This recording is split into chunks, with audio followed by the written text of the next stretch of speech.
চাওক জুবিন গাৰ্গ মৰা আজি এমাহ পাৰ হৈ গ'ল।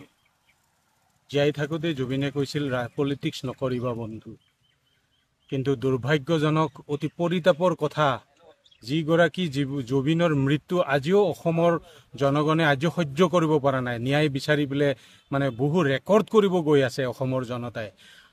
পলিটিক্স নকৰিবা বন্ধু বুলি কোৱাৰ পিছত মোৰ পিছফালে যিখন বেনাৰ দেখিছে আপোনালোকে, এইখন ৰাজনীতি কৰা হোৱা নাইনে? এগৰাকী জনজাতি মৰ্চাৰ উপসভাপতিৰ মানে নিৰ্বাচন সংক্ৰান্তীয় প্ৰচাৰৰ বেনাৰ, তাত জুবিনৰ প্ৰাণৰ শিল্পী বুলি পেলাই এইটো কি ৰাজনীতি কৰা নাই নেকি তেখেতসকলে? মুখ্যমন্ত্ৰীয়ে যে বাৰে বাৰে কৈ থাকে মানে জুবিনক লৈ বিৰোধীয়ে ৰাজনীতি কৰিছে। মুখ্যমন্ত্ৰী ডাঙৰীয়া, আপুনিতো জুবিনক লৈ পেলাই বহুত ৰাজনীতি কৰিছে। আপোনাৰ কথা বাৰ্তাবিলাকৰ কোনো লাগ বান নোহোৱা হৈ গৈছে। আমি অসমৰ জনতাই লক্ষ্য কৰিছে আজিৰ তাৰিখত। এই পষ্টাৰখন, এই বেনাৰখনৰ পিছত আপুনি আপোনাৰ ভাৰতীয় জনতা পাৰ্টীয়ে জুবিনক লৈ পেলাই ৰাজনীতি কৰা নাই বুলি পেলাই আপুনি কেনেকৈ ক'ব? আপুনিতো ক'ব, কিবা কিবি উত্তৰ দিব, কিন্তু অসমৰ জনগণ বেনাৰখন দেখি পেলাই কোনো বুৰ্বকেও নাভাবে যে এইখন ৰাজনীতি কৰা হোৱা নাই। দুৰ্ভাগ্যজনক কথা, অতি পৰিতাপৰ কথা। আমি এগৰাকী জুবিন অনুৰাগী হিচাপে, জুবিন আমি প্ৰায় একে বয়সৰ, বিবৰুৱা কলেজত ময়ো পঢ়িছিলোঁ, তেখেতো পঢ়িছিল।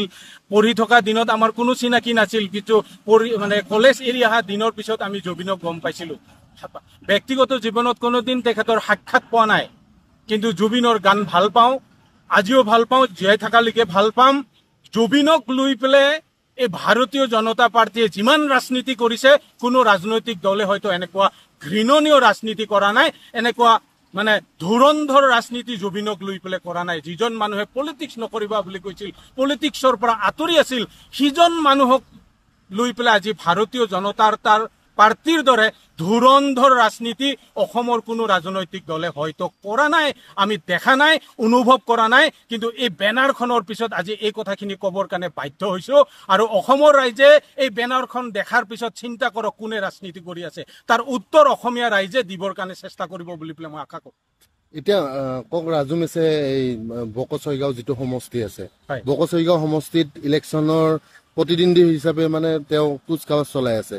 তেওঁ সেইকাৰণে এই এনেকুৱা কাৰ্যকলাপ কৰি আছে। নিশ্চিতভাৱে তেওঁ প্ৰতিদ্বন্দ্বী বুলি পেলাই ভাবিছে। মই ব্যক্তিগতভাৱে তেখেতৰ লগত এটা সম্পৰ্ক আছে। কোনোবা পেৰাগ্লাইডিং নকৰিলে হেনো ইয়াত তেওঁ টিকেট পাব, সেইটো নিশ্চিত। আৰু সেই টিকেটটোৰ কাৰণে 26ৰ সেই বিজেপিৰ প্ৰাৰ্থী হ'বৰ কাৰণে তেওঁ জুবিনক ব্যৱহাৰ কৰিছে।